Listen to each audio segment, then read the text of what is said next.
Hello, welcome to Phantom Products. I'm Jared Zimmerman, and the product we're going to talk about today is Touch and Go. In the simplest form, Touch and Go is just a replacement for this, your standard keyed ignition, and it works in much the same ways. And what you're going to find is that you're using a touch-sensitive button instead of a key to give the inputs. It's obviously a neater looking piece, and you gain some functionality as well. It works a lot like your keyed ignition. You turn your keyed ignition to accessory, and what you'll achieve then is that you'll have access to things like your radio and your power windows. Minor consumers, we'll call them. But you do the same thing with Touch and Go by simply touching the button, and you get a blue light to indicate that you are now in accessory position. So now you have, there again, access to things like your radio.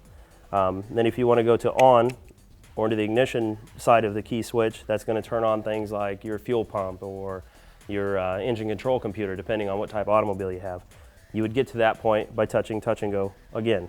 And that's indicated by a teal light. So now you're in the on position. And then when you want to go off, you'd simply turn Touch and Go off by just touching it there again, indicated by a red light. Now let's talk about starting your car. That's where it gets pretty cool. With the standard keyed ignition, we all know the drill. You turn it to start, you crank the engine. Once you hear it start, you release, and then you're in the run position. With Touch and Go, you'd simply put your foot on the brake, give Touch and Go a brief touch with your finger, and then the engine's going to start. It's going to start your car automatically. So in other words, it's almost going to listen for your car to start, and then it's going to disengage the starter. Touch and Go is one of the most advanced starting systems on the market, but it's actually really easy to hook up. You're going to use the same wires that you're going to find with your old keyed ignition. This old ignition switch has 4 wires, which I've labeled as battery, starter, accessory, ignition.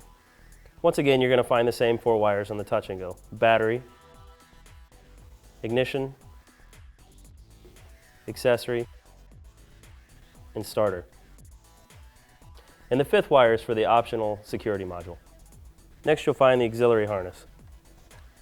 It has 5 wires on it, and they go as follows. The black wire is ground. The gray wire is your brake input wire. You're going to hook this to the positive 12-volt side of your brake switch. Now this is going to tell the Touch and Go when you depress the brake pedal that you want to start the vehicle. Then we have the white wire, which is the enable wire. This is what allows the Touch and Go to communicate with the security module. It just plugs into this wire tap.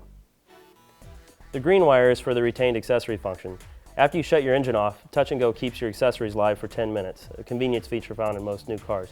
This will go to the open side of a grounded dome light switch. The blue wire is a grounded input wire. This wire allows you to use any normally open momentary switch to run Touch and Go, just like you would with a touch-sensitive button. Being able to use any switch means that Touch and Go can adapt to any style of button for any style of car. And lastly, we have the button harness, which just simply plugs in. If you choose not to use it because you're using your secondary button, just leave it unplugged. With the security module, you'll notice the main connector, which has a ground, which just simply gets grounded, obviously. And then you'll have a red main battery power wire, which plugs directly into the Touch and Go. You also find the lock and unlock wires, which just provide a momentary negative pulse to your door lock motors. Next, you'll find the accessory harness for the security module, which includes a red and a white wire. The white wire just taps right into the white wire on the Touch and Go, and the red wire will tap into that 5th wire I mentioned earlier for the ignition. And then lastly, your antenna harness, which just simply plugs in and then route the antenna to the desired location. And with the security system, this is your key.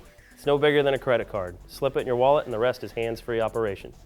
As you approach the car, your security system will recognize this key and unlock your doors and enable Touch and Go. So no more digging around for your old school metal keys.